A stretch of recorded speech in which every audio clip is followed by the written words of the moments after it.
Nice when a plan comes together. Oh, he's a barra.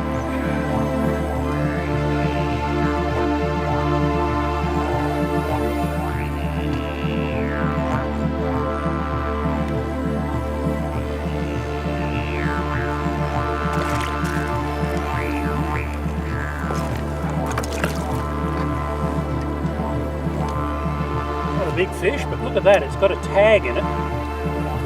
What I'm going to do is either get the number off that tag or pull the tag out. And we'll talk to Bill Sawinock. We might even be able to find out when this fish was tagged, how much it's grown.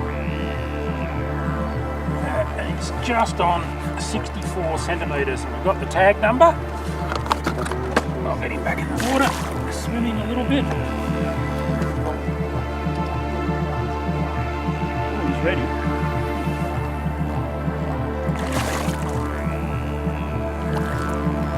Beautiful.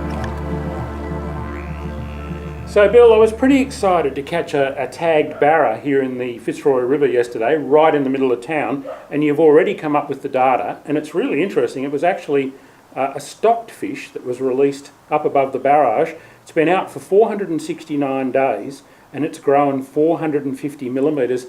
That's nearly a millimetre a day. Is that phenomenal? No, that's about normal for the stocked fish up in the freshwater. They grow very fast up there, much faster than in the salt water, and so that's not unusual, that growth rate. The big question from an angler's point of view, and I know you were very instrumental in getting the net-free zone declared up here, are you seeing an impact yet on barramundi numbers? Yes, having collected information in the river for 30 odd years, we know pretty well what's going on. We even forecast each season. We make a forecast for what to expect in terms of catch rates. What we saw prior to the net-free zone was generally in the order of half a dozen or so barramundi over a metre long. We're now seeing up in the 20s and 20 plus barra. For threadfin, we only saw a very small number of threadfin over a metre long. This last year's barra bounty, there were over 50 threadfin that were a metre long, so there's really a lot of big fish in the river right now. And what about the crystal bowl? How does that work? Okay, what we've done is we've set up a whole series of what we call dashboards. They provide information on things like catch rates, locations where catches are occurring, things like that, size range, age of fish, and when the data comes into the database, that's updated daily.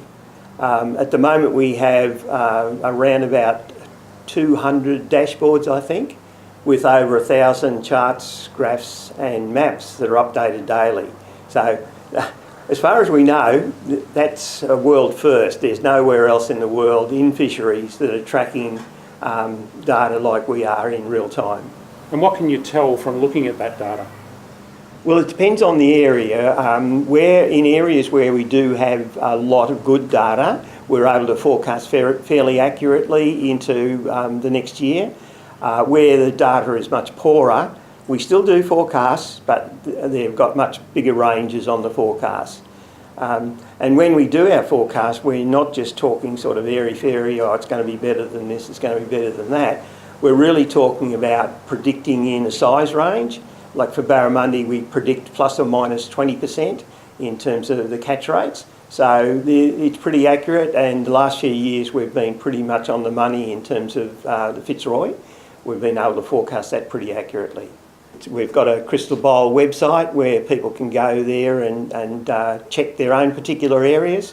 Some of the areas have got very good data, and as I said, others are not quite so good, depending on how much information we've got. We try and collect information from as many sources as possible. We use our tagging data from the recreational taggers. We also use their catch details when they provide us with their catch information. We also have access to the fisheries boat ramp surveys. We also have access to the commercial catches, and then we have access to the weather, which is an important component in our fishery. So bringing all those things together enables us to provide a pretty comprehensive picture of what's happening in different places. We do get quite a lot of data from visiting anglers. particularly the catch details. In the past, most data was collected through boat ramp surveys. We still do that to some extent, but what we try and do is to hone in on the 20% of fishers that catch 80% of the fish, because they're the ones that respond most to changes in the environment. If you see a change in the river conditions, it'll be very quickly reflected in the catches of those top 20%. We call them the T20s. And there's some scientific validity behind using those top 20% fishers. So we get a lot of good information coming in from those, and visiting anglers who we know that are good anglers, we get information from them as well as from the locals. We've developed a phone app that's becoming very popular in a lot of the fishing tournaments. Recently we've done tournaments in Tasmania, Western Australia, New South Wales and the Northern Territories. Tell me a little bit about this voluntary code of practice. When the net-free area came in, we decided that we wanted to make sure that the fishery in the river was sustainable. And so we asked the fishermen around as what they thought would be sustainable fishing practices. And then we came up with a voluntary code.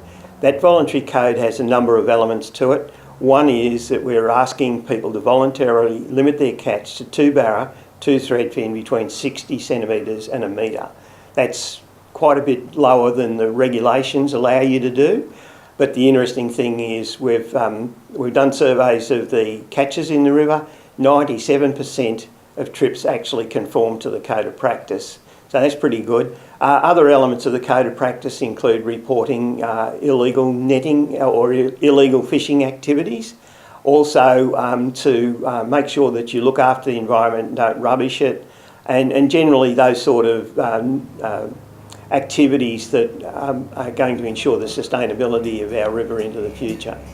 If we are to build the Fitzroy fishery here into the future, then it's absolutely imperative that we have a sustainable product there, and the only way we can do that is by making sure that we limit the catches, but also that we have the data there to understand what is happening in the river at any time.